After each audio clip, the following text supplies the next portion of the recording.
Hi, everyone. My name is Jerry Wise, and I want to talk about 8 ways narcissistic parents destroy their kids' ability to communicate. And that means when they become adults, and it also means even as children. Narcissistic parents do have a detrimental effect on children and their communication skills. Because communication is a complicated thing. It's not just talking. It's feeling, thinking, talking, confidence, self-esteem. There are lots of things involved in communicating in a healthy way. And I'm going to talk about 8 of those things that we can take a look at. First of all, a lack of empathy. In narcissistic homes, and for the narcissist, there is no empathy. Narcissistic parents struggle to empathize with their children's emotions and perspectives, and in that lack of empathy, they hinder open and honest communication. And so what happens is, then the child doesn't learn, and the adult continues in the struggle of open and honest communication because they've been taught, don't do that. So empathy has a real impact on children and on how we communicate. We need empathy to communicate. Second of all, invalidating feelings. Narcissistic parents dismiss or invalidate feelings of their children, and we as children fear negative consequences or punishment for expressing our thoughts or feelings, and then it leads to self-censorship. Then I start shutting down those systems because I don't want the consequences of sharing those things. Guess what? We become adults. Those systems have not been restarted. One thing I would recommend is take a look at the online program in the description, Your New Road to Self. And that is a program to help you restart those systems. And I think that's very important. Number 3, fear of repercussions. If you communicate openly, honestly, neutrally, your feelings or your thoughts, bad things are going to happen. Number 4, role reversal. Narcissistic parents may expect their children to meet their emotional needs, reversing the typical parent-child dynamic and inhibiting the child's ability to express their own needs. So then that system is shut down, which is expressing my own needs in an appropriate, child-appropriate, or adult-appropriate way. That system goes offline. And then what do? Then we are adults, and we have a heck of a time trying to do that. And children have a difficult time expressing those things. We need to be able to absorb in a positive way with love and nurturance what the child is learning and growing and experimenting with in terms of feelings, thoughts, because that's the school of communication, is growing up in our families. There's also other influences, maybe church or mosque or school. There are other influences that can be there, which is good, but the home is a pretty important one for learning to communicate well. And role reversal doesn't help communication.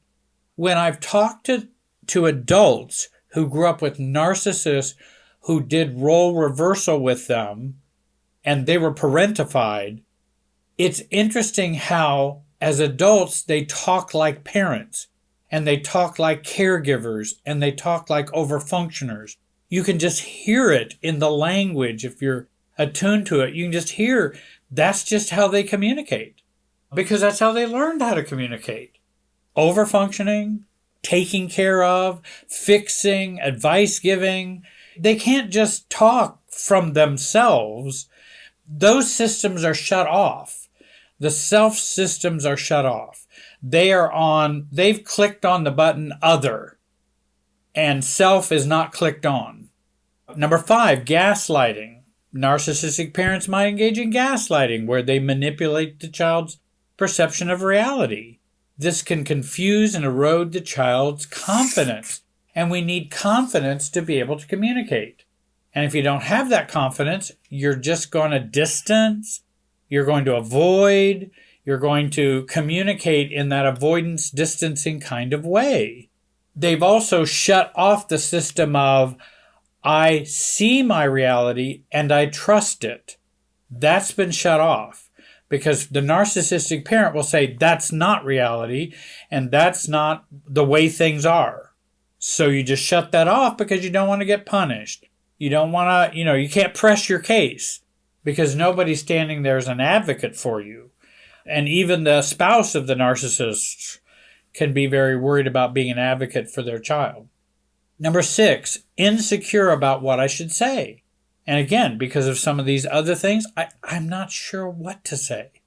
I don't know what to say. I haven't practiced what is appropriate to say.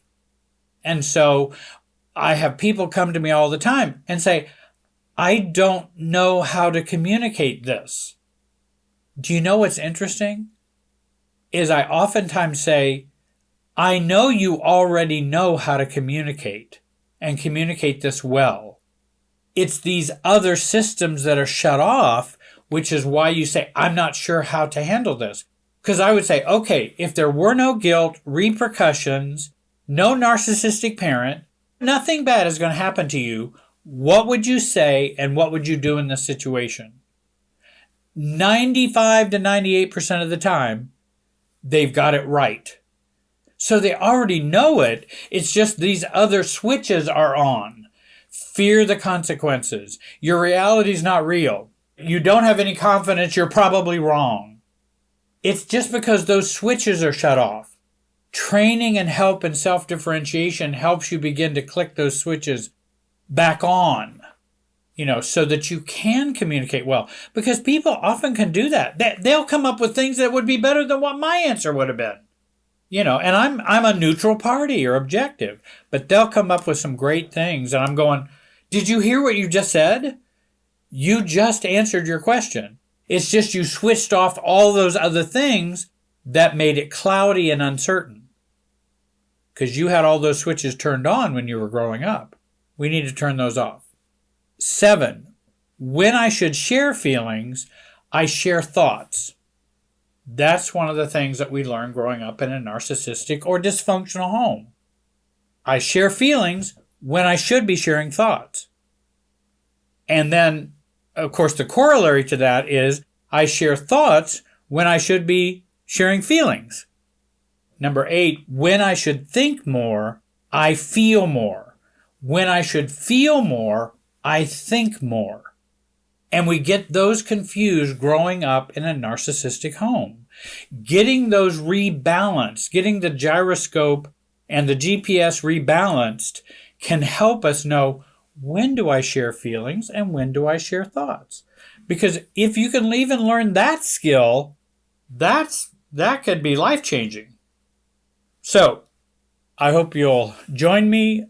I've got workshops that are going on, and I hope you'll take a look at those on the website. I want to thank you so much for watching today.